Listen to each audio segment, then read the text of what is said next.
So how old were you when you watched this? I would have been 7. Oh, okay, that is younger. I was 10. I do remember, like, I had a lot of recoil. Like, oh, they're smoking. Bad. No good. They're kissing. Yes, That's good. inappropriate. Oh, I don't know.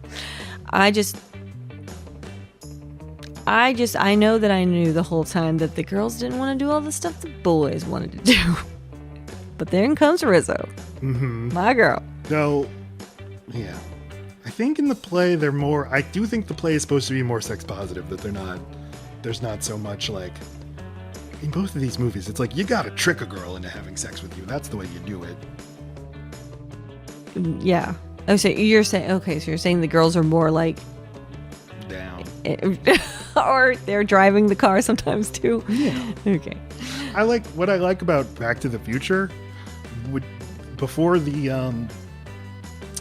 when Robert Zemeckis and Bob Gale were coming up with the idea for that movie, they started with not with time travel, but with the idea that, like, if you got to meet your parents when they were young, and you're looking at the 1950s, and you have this like idea of this sort of chaste and conservative time. If you went back in time, you'd realize no, they're the same. Everybody's horny, everybody's fucking all the time and doing drugs and stuff, and people are generally the same in every era. People are sort of the same. Right. The hormones are not different from generation to generation. That's not how we've evolved. Just how we present. We didn't have more proper hormones in the day. Well, yeah, that would explain how my entire family started around age 16 for each of my aunts. Yeah. Two of the 4 children at 16. So, yeah, hormones, baby. So, okay, we had neither of us had seen. And when was the last time you watched Grease? I told you, like, I didn't even need to watch Grease 1. It was more so the most load-bearing beams. For some reason, I really felt like I remember all the hits. Because I don't know why, but I didn't think there'd be anything new for me to discover. So it must have been a long time. 20 years. Because I watched it and I'm like, oh, okay. Mm-hmm. Items. Things to discuss. Talking points. Like what? I don't know. Well, number one, I always hate, and I remember not thinking this was funny, so I don't know who these jokes are for. The abuse of Eugene. I mean, the nerd. The one fucking nerd in the whole school, and he keeps popping up, and they're mean to him every time. But they start by pretending they're being nice to him. That's what hurts my heart. Like, just be mean to him. Mm-hmm. But they're like, oh, hey, Eugene. He goes, hi. And then they're mean. That's mean. You say, who's that for? I think that's for, like, everyone. Everyone laughed at that. And at the time. Yes, now you're like, Jesus. Even then, I don't remember liking any of that. So there you go. Beating up a nerd was up until like maybe 6 months ago, like an okay thing to do. And a classic nerd with glasses and like, hi. Oh, yeah. Well, and nerds had not had their day in the sun. I mean, the idea of being a nerd became completely chic and cool. Mm-hmm. It still is. And we didn't yet know that actually nerds are like way more toxic than jocks. Oh, here's my question. I wrote a note here that says Sandy has Meemaw vibes. Meemaw vibes? Explain. I don't know. She's just always pulling out her little cardigan and everything's just so... She's so wide-eyed and has such great intentions and thinks everyone else does too. And this so is when not you say an interesting... Meemaw, you're literally my your actual grandmother, Meemaw. not like the general word encompassing all of the world's grandmothers. I got you. Okay. All right. One of my notes was, were jocks once not supposed to be cool? I think that is the case. I think that from the greaser perspective. Yes. I feel like maybe this might be a more universal thing of like, it wasn't always the case that if you were like a high school athlete, that meant that you were like a high status person. Yeah. You don't automatically get to be cool, but that you are automatically part of a group, and there's some protection in that. You're not an outcast because by definition you're in. So, I mean, it's like, right. I mean, would you look at all 5 of the there's 5 T-Birds or 4? 5. Would you look at all and say, those are equal? Those are equal guys. No nerds in there. No idiots in there. Like, no. Like, they're all 3 nerds. of them. there's 2 cool ones and 3 not cool ones. Yeah. So it's like any group. And when they're doing their Three Stooges thing, and Danny's like, be cool. Yeah. Like, yeah, that's there's henchmen. This is the thing that one of the things that this movie is not doing well is like, these people aren't friends. They don't like each other. This is not a community. You're playing me now from Halloween? But Because this is my argument. When friends are mean to each other constantly, it doesn't feel right. Like they're not clicking or vibing in any sense. it's not that they're being mean to each other. Wait, It's let that, me okay, go. Halloween, the movie we did together, that was one of my big complaints, is the way they spoke to each other. And you're like, no, it's just like really, that's how people talk. It's authentic. It's like they hate each other. Every friend that talks to each other is like, hey, dipshit, fuck. Did you fuck a guy you didn't? You stupid prude bitch shit. Okay. That's what they're like. In Halloween, Oh, here we go. I think that in there, that is intentional. These are actually well-observed friend group dynamics or just groups. And these are groups. This is not a group. No, It these people is. have no relationship to each other. Okay, except for that. And if if Grease 2 expands upon Grease 1 in any way, it is that it makes clear you are grandfathered, grandmothered into the Pink Ladies. There's all of a sudden more rules around the Pink Ladies and the T-Birds that we did not know in the first movie. And so the little sister of one of the Pink Ladies assumes, and also you can only be one when you're a senior. Interesting. This is a blip on the radar of all 10 of these people. They just for 1 year get to rule the school. They're Pink Ladies for 1 year and T-Birds for 1 year. So who's electing these people? Who brings them in? Who decides? It's such a short amount of time, but Grease 2 makes it seem like if your sister was one, you become one. Like you just have to, get your hands on a jacket once they're done with none it? of these questions answered. You know what? Wait, that's another part of the play that, like, I listen to the soundtrack, and it opens with them attending a reunion, and then the rest of the story is a flashback, and there is something kind of like bittersweet because the play ends and the movie ends with them all singing how we're always going to be friends forever, and the play literally opens like we're not all friends anymore. This was a very short amount of time in our lives, and that's kind of my point. I don't know that these 5 people, again, this has always bothered me. It's such a small number of people. 5 and 5. How can this be cool? It's too elite. It's so elite that it seems niche and stupid. But it seems they both make it seem like it's easy to join, because like, what do you think about making her a Pink Lady? Okay, but then the sister can't be one until the older sister's out, and then she's in fucking senior year, has a car. Like there seems to be a lot of rules. So it's like maybe they aren't necessarily friends or the best matches for each other. They seem to have all had different circumstances for how they got to be one. I think the Pink Ladies seem like actual friends. The T-Birds only less because so. they have a sleepover, but it's not a sweet sleepover. They're that's when they're the meanest to each other. That's true. But really, it's the end of the movie when the boys and girls are all together, and you're like, oh, they each have one. That they match. One. And they're talking about how there's such one big happy family and they'll always be together. And I'm like, that's bullshit. You people don't like each other. You've said 2 words to each other the whole time. Right. That's really what I'm objecting to. This just does not seem like an actual They community. don't do any of the work to show that they ever like to interact with. They always seem kind of annoyed that the other ones are there. I don't know. The malt shop scene, they definitely constantly run into each other. They go bowling together. Like, well, just in Grease 1, the only actual sequence where they're all together is at the soda shop. And the dance. They all dance together. Yes, although they and so I just pulled up the soda shop sequence. And this is like you can tell like this would pop so much better on the stage because they're all they're all bunched together.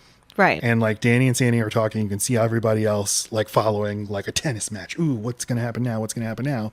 But then because it's a movie, we have to cut away and like focus on some individuals and all the tension is gone. That's all. Yeah. Well, and you pointed out that Summer Lovin'. That's the name of the song. That Summer song, Nights. Summer Nights. That song makes so much more sense when you see it on stage. Because you would have a friend group that are singing a song that's supposed to be separate from the other friend group that's singing the other half of the song, but they're singing it together, so it makes more sense because you see them both on the same stage, where they're literally in different locations at the school singing half a song. Well, yeah, if they're not, you know what occupying... we should do? Play half the song. I just want to hear what just Danny's side of this sounds like, and then just for a snippet, not now, but I in don't post. have it. Okay. I know you don't have it, but you got a lot of equipment, right? Mm-hmm. So I just want to hear it. Okay. Some loving had me a blast. I met a girl crazy for me.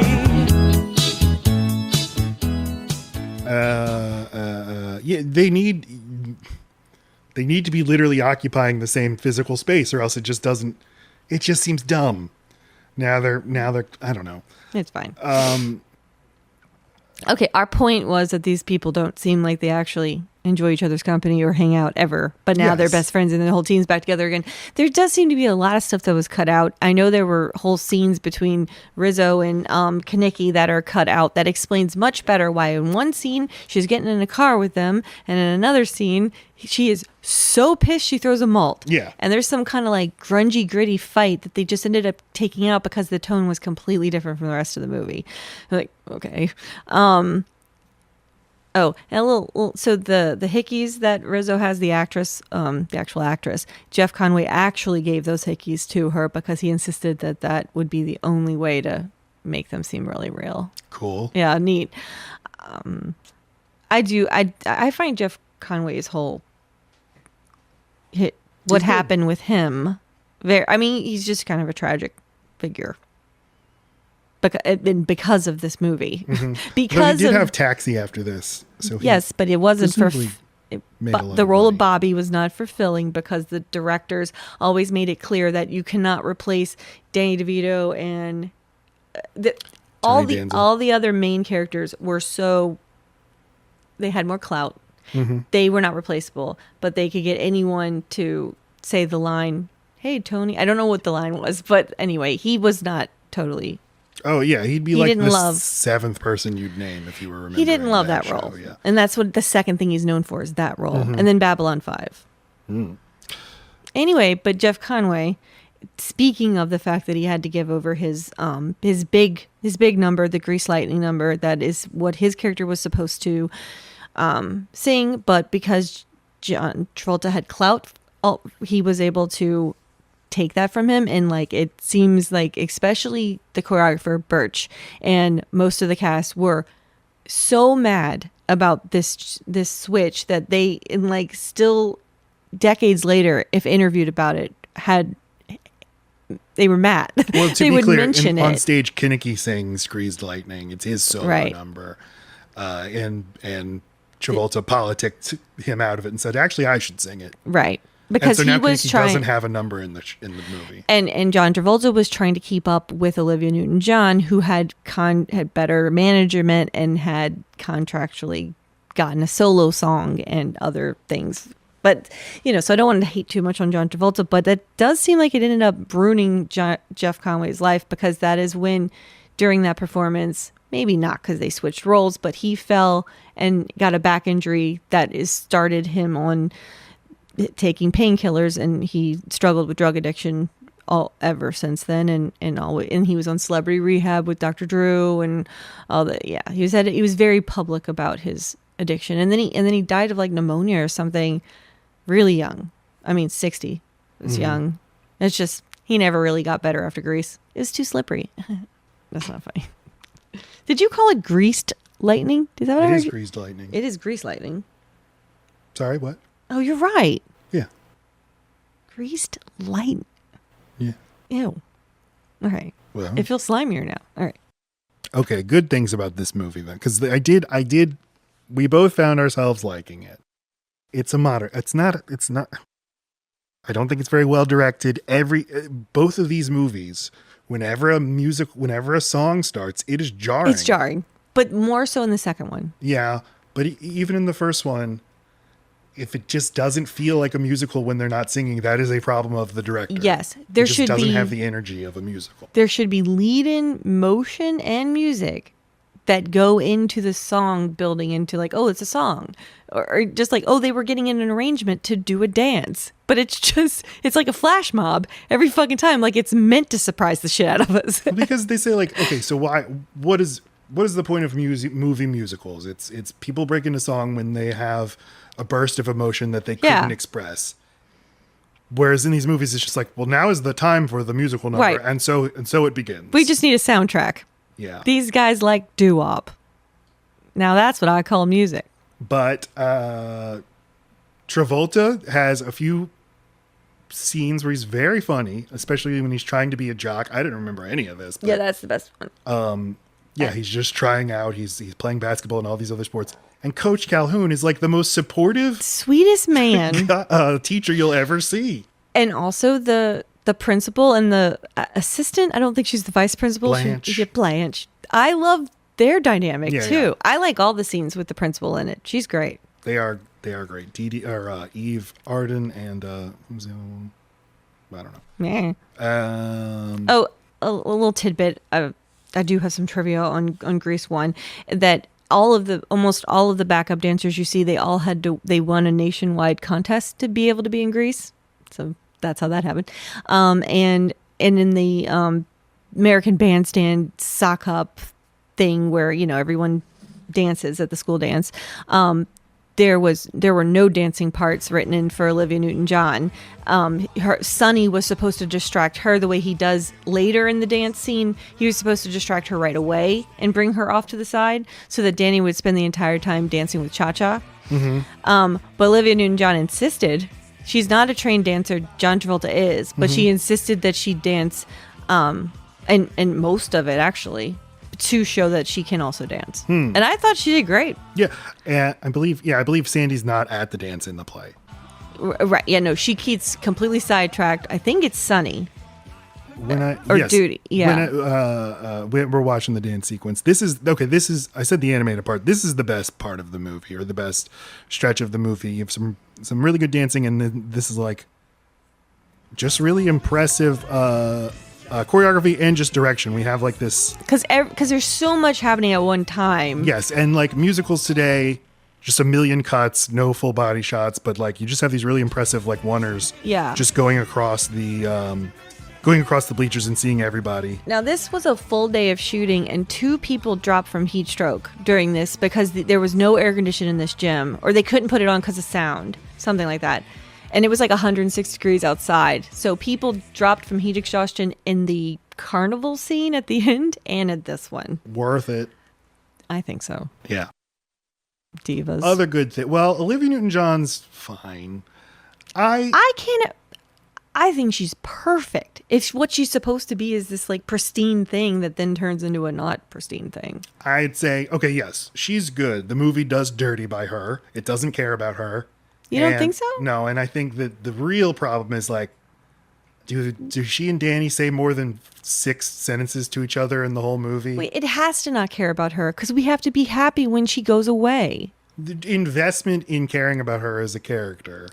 We can't care about her. She's too prudish and pure. She has to do a 180. So you can't get attached to her in the beginning because you want her to turn into the thing she does at the end. So if you've invested at the beginning, why the fuck are we all giving our identities away to this boy? No, she's doing what she needs to do to be happy. She says, "I'm not happy now, but I know I could." And that's fucked up. And we wouldn't be along for the ride if it weren't that we didn't really like. A real movie would figure out how to make this fine. Work.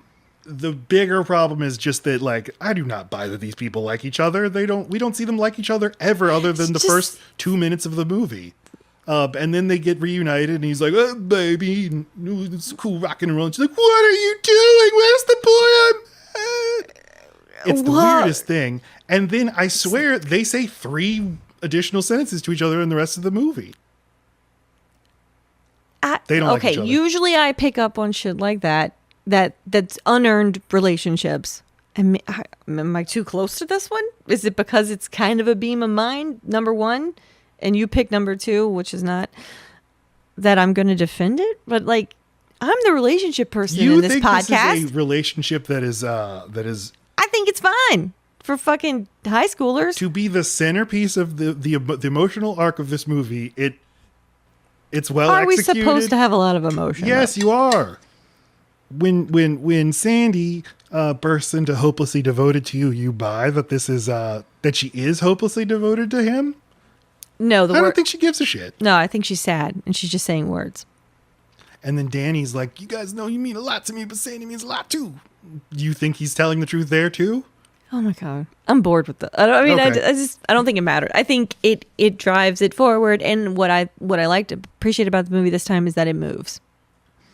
It moves. It does have good energy, but it is pretty sloppy, and you lose all these things that could make it a really great movie. By not being about people and what they mean to each other, or about being a community, or about being because it very much seems like it's supposed to be about community, but yeah, I don't, without understanding the history of these friendships or how the Pink Ladies started. They had to have started somewhere. Were they the first generation of them? Were their mothers like? That would be interesting to me. I want to know more of the lore. My God, you're in luck. You know, it starts on Paramount Plus in 2 days. What? Rise of the Pink Ladies. No, thank you. Seriously. When it's is the a set musical of series. the I think it's set 4 years before Grease. No. It's When a is the prequel. set of the Pink Ladies? That's the Rise. I want the set. I'm just saying. Oh. I mean, what? Okay. Death of the Pink Ladies. Yeah. No, you won't watch it. The Red Ladies. Who's going to watch I this? don't know. But anyway, no, I mean, if the movie had given us a little bit more insight to why is it cool to be a pink lady? Why would anyone want to fucking do it? Sandy seems to have all kinds of friends outside of this.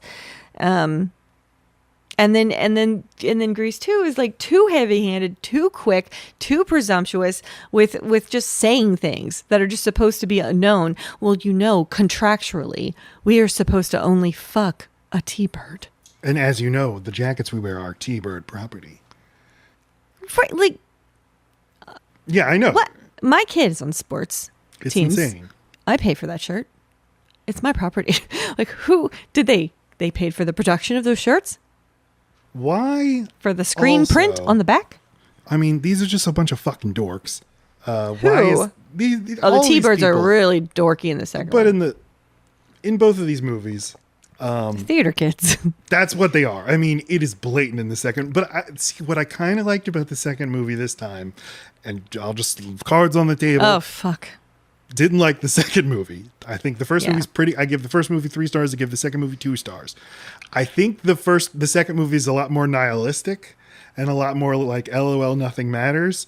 And it's kind of owning that this is not. We're saying this is the 60s, but this isn't the 60s, and we're saying these are bad yeah. kids. The songs. These are not bad kids. No, they're the fucking principal's musical theater favorite. kids. Yes. Okay, and literally the T-birds come on stage and the principal says, "These are my boys." Yeah. Exactly. But yeah. they love. So I kind of like how precious it is. If they never made a Grease 2, but then decided to make like a legacy sequel to Grease in 2018, it would be so worshipful and reverential about what it means to be a T-bird and what it means to be a pink lady. Why 2018? I just said it. Because that would be 40 years later. Yeah. Versus 3 years later when it was like, making a sequel. Who gives a shit? Oh, I see. Okay. I got you. Everyone says Stockard Channing is good. She's the best part of the movie. Like, She has the that's most impressive everyone's career opinions. afterward That's of the everyone's opinion of the movie. Sorry. You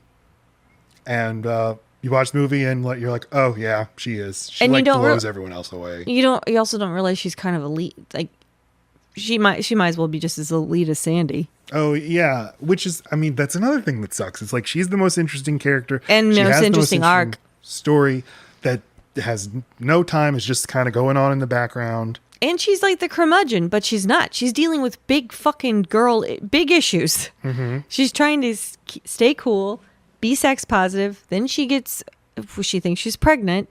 And now she thinks the guy that she's with does not give a shit about that. So she plays it cool and is like, no, don't worry, it's not yours. And it's just, she's being forced into all these female roles. And it's just a much more interesting thing because the time that's actually something where the time that this was made matters. Mm-hmm. Abortion. Yeah. Options. what does a girl in trouble, quote unquote, do in high school? What do people say about her? My school, there's like 5 pregnant girls a year. I mean, not that it made you cool, but it wasn't this. Yeah. You weren't a pariah. She tells him, don't worry, Kinnicky. It's another guy's problem. I have this up on screen. And Another guy's mistake. Yeah. And this is truly like, these are some evil eyes she's giving him. Mm-hmm. And he's like, he fucking melts. Like, oh my God. She destroys him. Mm-hmm. So yeah, she's good. She's definitely the most, she wins a Tony, or had already had one. She got an Oscar nomination at some point. Mm-hmm. Yeah, she's an impressive actress. All right, Grease 2. I was not okay as a kid with the fact that Grease 2 does not open with animation. Thought that's bullshit. I was immediately excited to see the Empire Records guy and being, but not being a total lecherous creep, being the heartthrob of the movie. Maxwell Caulfield plays Michael Kensington. He is Sandy's cousin, which convenient. Funny thing that sequels used to do is like, we'll just like mention some sort of tangential connection, and that makes it a sequel. Australian too. He's English. Well, then why was he acting all Australian? And then Michelle Pfeiffer is the lead pink lady, and this time it's reversed. It's a good boy's gonna go bad for a cool girl. That's the other thing that I think not super developed, but kind of a cool idea is what is her name? Michelle Pfeiffer's character. What is Wendy? No. If he's Johnny and the other was Danny. Michael Kensington and something Zamoni. Fuck's a Michael Kensington? That's Maxwell Caulfield. That's the main boy. Oh, okay. What the something It's not Kensington. Yes, it's Carrington. Carrington. I remember because he cares. Stephanie. Yeah. She Okay, looks so like a Steph, she used to go with Johnny Nagarelli. But there's got to be more to life than making out. Yes. And she just was like, no, I want someone better. Right. She wants someone who really excites her. And I don't know. That's kind of cool. Yeah, to just be the plot. She makes no bones about it. Mm-hmm. She wants a cool rider. You're welcome. Yeah. I was trying to... They say this movie's a cult classic because this was a bomb when it came out. It's like often mentioned as one of the worst, not just sequels, but it's just like a go-to, like, oh, that's a bad movie. But there also seems to be like sort of a cult following, and I'm trying to figure out why. Because anything so hated gets loved by somebody, and if it's intentionally bad, but people didn't see that first, it feels intentionally cheesy and over the top. Yeah, but it's not trying to be bad. It's a little campy, but it's trying to be campy as fuck. Yeah. And it is campy as fuck. Very. But but you didn't like it, right? You were not happy watching this.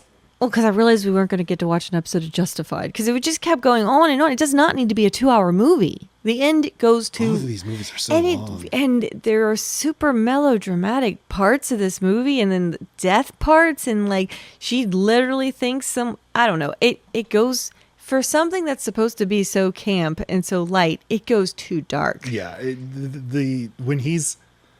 Let's start at the front. Okay, sorry, yeah, that's my fault. All right. Opening number, Back to School. This is, I think people point to, this is like the high point of the movie. This is very impressive choreography. It is. I think that... Another example of like full coverage, end-to-end choreography that works. But they're not singing, which is weird. I mean, they only sing parts of the song. I wouldn't have noticed that if you hadn't pointed it out. The singing is on the soundtrack, and then the dancers will join in a little bit. Can I say something controversial? Okay. This movie is shimmy heavy. Shimmy. Okay. Just a lot of... I mean, so. I'm shimmying. I'm jostling my shoulders, and or maybe just a lot of up and down shoulder action. Jesus Christ. It was like, oh, Michelle Pfeiffer can do this. Everyone will do this and make it look like that's a fucking dance move. Say, which one of these movies is where one of the girls is trying to do the big boobs, grow big boobs? That's stretch? In the first one. Okay. She was doing the I must increase my bust. That was what you say when you do it. You pump your arms, lift them like you're praying, but in front of your face, and then you push on your hands, and It flexes your tit muscle. And it works. And I was told if I did that enough, I'd have boobs. It did not work. No. But you have big boobs. What happened? Oh, I paid for these. Oh. Paid for these. That's Britney Spears' Make My Boobies One More Size. Oh. Yeah. Good. Because if you get a boob job, Continue. that makes you a slut.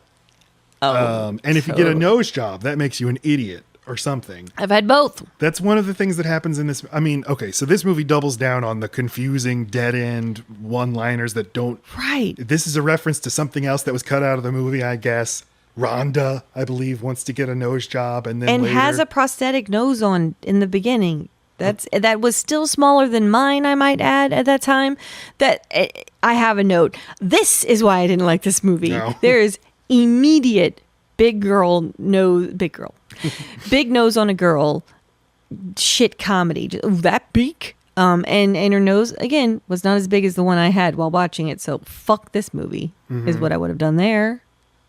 It's just so funny. cheap. It had that which turned you off of this movie. What this movie has that should have turned me off and for some reason didn't, but I really struggled with this time. Thousands of pieces of gum were chewed a day. Like gross. they had like statistics. Like 10,000 pieces of gum were giving out amongst.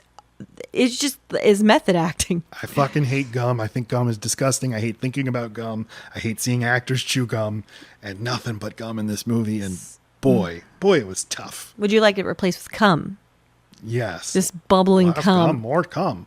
I'm just guessing.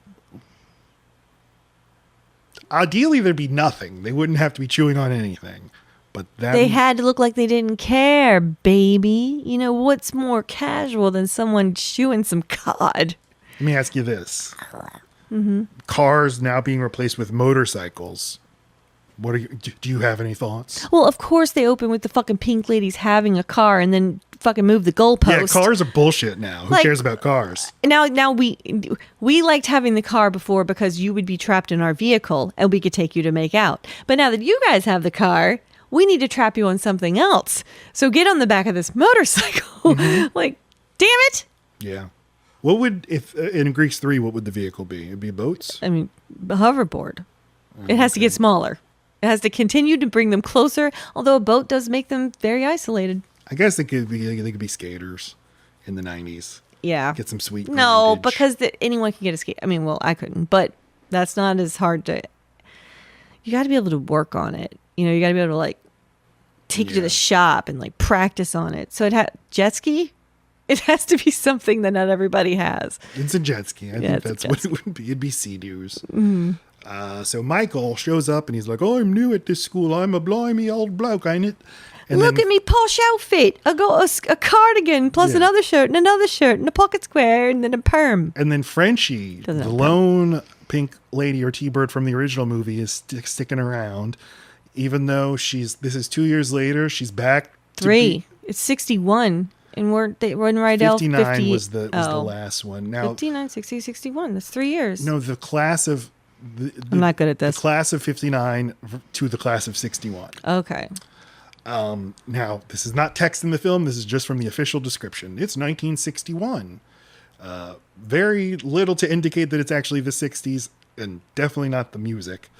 But for some reason, Frenchie's back as now Getting her chemistry. now a 6th year senior in high school because she was a beauty school dropout. Beauty School Dropout in the first movie was always the song I skipped. Fast forward through this bullshit. Actually, when I first started watching the movie, I did have this evolution with Grease 1 of, you'd watch a movie musical and you just skip the music. No? Oh, I did. Is that okay? That was Hopefully Devoted. And Strain at the Drive-In. Hated both. Yeah, they suck. No slow songs, thank you. I don't need a fucking ballad. But I eventually grew to no, I guess the songs are okay. So Frenchie, she's still around. Okay, hi. Yeah. Frenchie, I think I picked up on this as a kid, but it didn't occur to me why this would be the case. Literally does not share a scene with any of the other main cast members, but for literally one shot. Which could still have been constructed post. I don't know. I couldn't find Yeah. out, Did they decide we need to bring back a legacy cast member after they'd shot the movie and Right. they could get her, so they just shoot around it? Well, but they also need someone. She serves as a narrator because they need someone to drive along to guide the new guy into why it is and how he is to get with the pink lady he's obsessing over, and she's the one who gives them the pointers. Her and the little kid sister of one of the other pink ladies. Another just totally underdeveloped thing. Right. Yeah, Frenchie. Yeah, she could be his guardian angel. I said that. Yes, very astute of you. Because Frenchie literally has a guardian angel in the first one, and because she only helps. Just paying it forward. And she says, Stephanie Zanoni is one of my very closest. They don't say a word to each other in the movie. The pink ladies are walking and Frenchie is way, way behind and just watching. Yep. But Michael... They never even mention her. No one even ever asks where she is. It's never a throwaway line or anything. She only talks about them. So this had to be done afterward. I hope so. Otherwise, it's just fucking baffling. crazy. Yeah. Michael gets a crush on Stephanie just by looking at her and decides this shall be my focus for the next 9 months. Tries to wear her down. How about a hamburger tomorrow? The day after that. Stephanie just wants a cool rider. That's her thing. I found her very harsh. Why doesn't she want someone to talk to? I mean, she says there's got to be more to life than making out. Okay, but that guy also has a motorcycle. So was that not enough? Turns out you don't want to just make out. That made me think you wanted to talk. Yeah, or he's a good talker. Maybe have some stuff in common that wasn't just fucking. No, I think her sole motivation is I want to be turned on by a guy. All right. And she's just not by anybody. That's kind of a cool, that's fine. Yeah. Mm-hmm. And so he's like, well, I'll change myself and make myself be attractive to her. And by becoming a ballet stunt driver of a motorcycle. Yeah. He does the most kicky things with his just kick. That's the other very campy part is when the rival biker gangs like looking like Mad Max and all they have bikes too. How'd they know to get bikes? These are some affluent teens. Yeah. 2 years ago they had cars, really nice ones. They go to the bowling alley and sing a song about bowling. They love to bowl and they love to score. They're gonna score tonight. Right. Now I gathered. You kind of have to like really read between the lines. Do you? But score here is kind of a double meaning. I think they're going to attempt to knock down pins, okay, accumulate points, and also go bowling with their 3 fingers. Up the buttholes of their beloved. Exactly. Glad you picked up on this as well. Now, I picked up that strike. Pamela Adlon plays the little pink lady. Very, very interesting to see her. In a spunky role, so it's just still true to who she turns out to be. This could be a little Bobby Hill tagging along, and then Michael escorts her home, and then, their next scene together, he's like, sorry, I'm going to have to break up with you, my little lady. Okay, stop doing his impression. And she's like, that's okay, I found a new guy. Which is the most off-putting part of the entire movie, when she starts making out that senior, that T-Bird, because she's clearly... I hope she's at least in that school. I think she's a freshman. She's 15. Great. It was a different time. We didn't know. Okay. Although, wait. When? No, never mind. Okay. Yeah, no, bad. Don't do that. What else? That's the whole movie, right? Okay, so... Am I the only one completely jarred by the first time we hear? Well, okay. Johnny's no longer wanted by Stephanie. So Johnny has to go to the second pink lady in command, which is the one that's got a Paulette, who's got a Marilyn Monroe thing going, only in the worst way. Hi, John. Yes. So the first time, I mean, she's completely not appealing until she, gets her shit together, which I know is kind of the point. But she has her first singing line, and it's like the most fucking diner haggard voice. Johnny. Hey, Johnny, gonna blow that steak. She ends up having a really good voice, and you hear it later, but it's just like, whoa, Paulette, in your shiny fucking pants. And I was trying to she seems like Peggy Bundy. That's who I was like, okay, why would you want to fuck this? You got this cool chick Stephanie, and then you got Peggy Bundy as your second. Well, he doesn't want Paul. He doesn't want I the second. know, He has but to settle. But I try to track this. Let's try to diagram the way this progresses. Stephanie breaks up with Johnny. Johnny is like, hey, Stephanie, what bafangul? But Paulette is now his girlfriend, I guess. Not yet. No. He just says, hey, Paulette, we're going bowling. Wear something special. And that was meant for Stephanie to hear more than Paulette. Okay. But it did get Paulette's hopes up. And so that's why they're very flirty. But in the bowling song number, they do seem like they're an item. They do, but they're also just courting. So they're being Okay. flirty and like, we should totally fuck, right? And they do fuck. I mean, you can tell they do. Because why else would she get so upset? I mean, I don't know. I'd get upset too. But yeah, You know what? It makes a little bit more sense. Yeah, he's just trying to make Stephanie jealous. Okay. Almost the entire time until Paulette tells him off. At which point he's like, hey, I like you. Because the next, he's watching her sing on stage and he's like, looks so, Yeah, I like her. Because he was never really paying attention to her at all. She was always just a prop to make Stephanie jealous. And then once he saw her have a personality, he looked at her for the first time. All of these things in both of these movies, very underdeveloped. You have to watch them a million times to pick up on. Or you just have to be me. And very astute at watching. Well, Michael, he cooks up a scheme.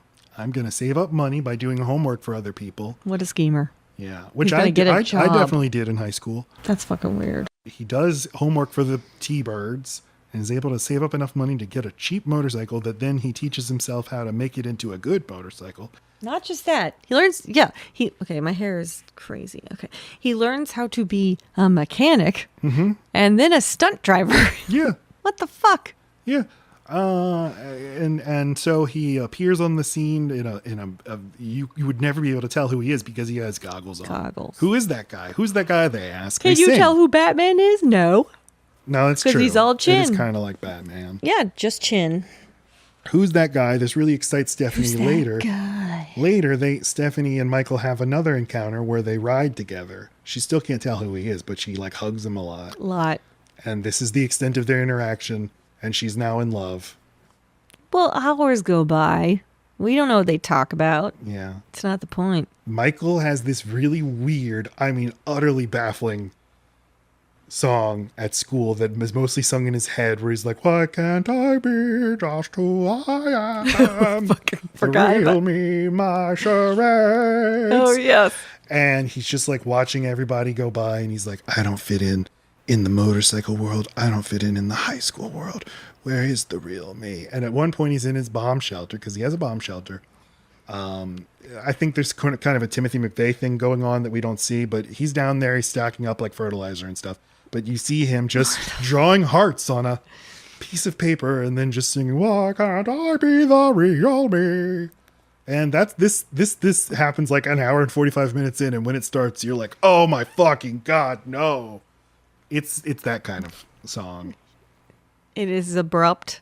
I call it a Cheer Up Charlie from Willy Wonka and the Chocolate Nobody Factory. wants a it. song you don't remember is in Nobody there. wants it. Totally grinds the movie to a halt. It just feels like a contractually obligated, stick it in there. If Olivia Newton-John got this, then I'm going to need mine. Hopelessly devoted.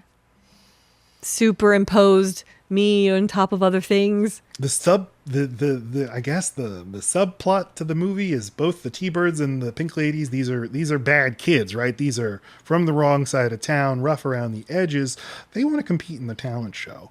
And they want to win 100 long playing albums. All the boys are on the fucking football team this time. And just 2 That's years true. earlier, John Travolta couldn't figure out how to not step in a helmet. Yeah. Or that was the other guy that stepped in the helmet. Whatever. His moose knuckle was so distracting. I don't. Yeah, you just see them at football practice. That's never brought up again. Right. Just for a gag. Just knock over Coach Calhoun. But how weird would it be that if all the Pink Ladies just were also cheerleaders now? Yeah. That would be fucking bizarre. It sucks. It's dumb. Yeah.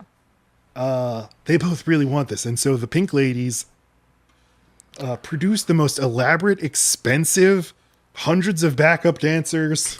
I mean, not really, but Right. No, but yeah. elaborate number So many costumes. about being a girl for all seasons. Each of them takes a turn being a girl in a season.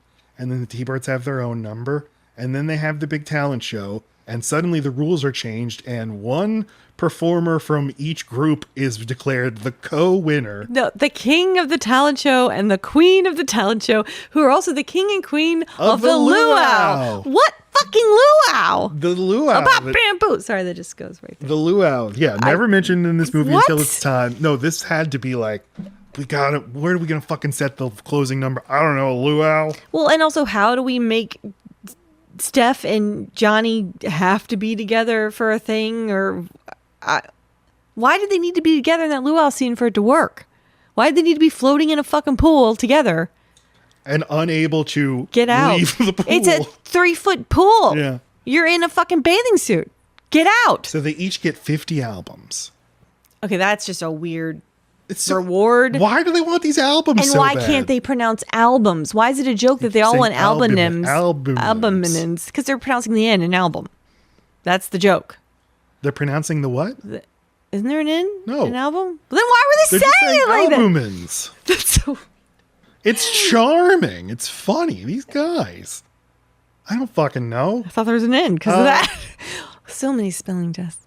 Oh, Michael dies because he does a giant leap over a canyon because he's being chased or something. By And they're like, Johnny.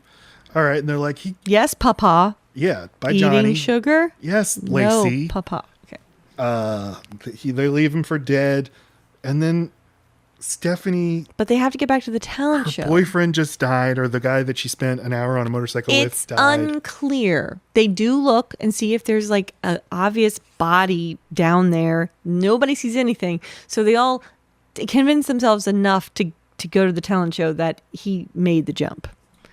And when it's time for her to do her big, she's the girl of winter, and she can't get into it, and just spontaneously burst into a different musical number. A duet So with rude. the ghost of Michael. Selfish. Well, here's my question. Have your breakdown off the stage. Your friend's been working on this number for months. Yes. It's fucked up. And then you get crowned? I don't think so. We could try to break down the metaphysics of what's happening here, because there's in musicals you have numbers that are performed where you could provide an in-world explanation for how the music is being produced, i.e. they're on stage performing. Yeah. And then there's songs that they just burst into spontaneously. Right. But this turns from one into the other. And so my question is, does the audience see just her singing her parts and then don't hear the rest of it? But they're impressed enough to award her the Queen of the Luau. Yes. Yes. I thought this was more interesting than you did. Yes. Well, because I don't think the movie cares. If there were something we could actually talk through and figure out why they did it, or if they really thought it was plausible, and is there a way? I don't think they thought about it. I know they didn't think about it. It's Well, interesting to think about, though. Okay, no, I didn't go with her, Sandy. I just went with her. We disagree here. Well, now it's time for the luau, and there's big elaborate Wop luau. bamboo. Every time you say luau, I want to say Wop-a-doo, what? luau. No, because I know, wop bamboo. Can I ask you something Yes. about the first movie?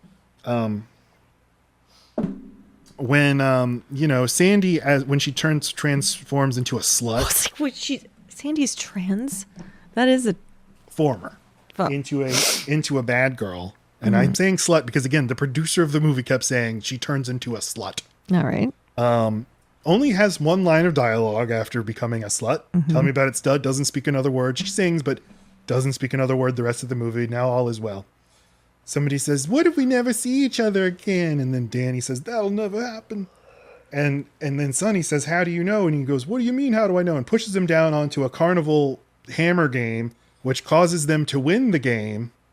My whole life, I've wondered, what the hell do they say right there? Because he goes like, "Oh, I'm Bob," and then the other people go, "Oh, I'm Bob." I tried so hard. I played the DVD, the streaming version and the Blu-ray version and turned on subtitles. The most I got was parentheses singing. I looked up the script. Can't find any words to this. What the hell? I don't understand what you don't hear. What part are you saying is missing? What do they say? He Who? declares, Danny declares, "Oh, I'm Bomber." No, a wop babalube. A wop bamboo. That's the song. Why does he say that in response to winning the carnival game? I can't believe you thought it was words. No, I now know it must be yes. This is a nonsense word song, and so he says that.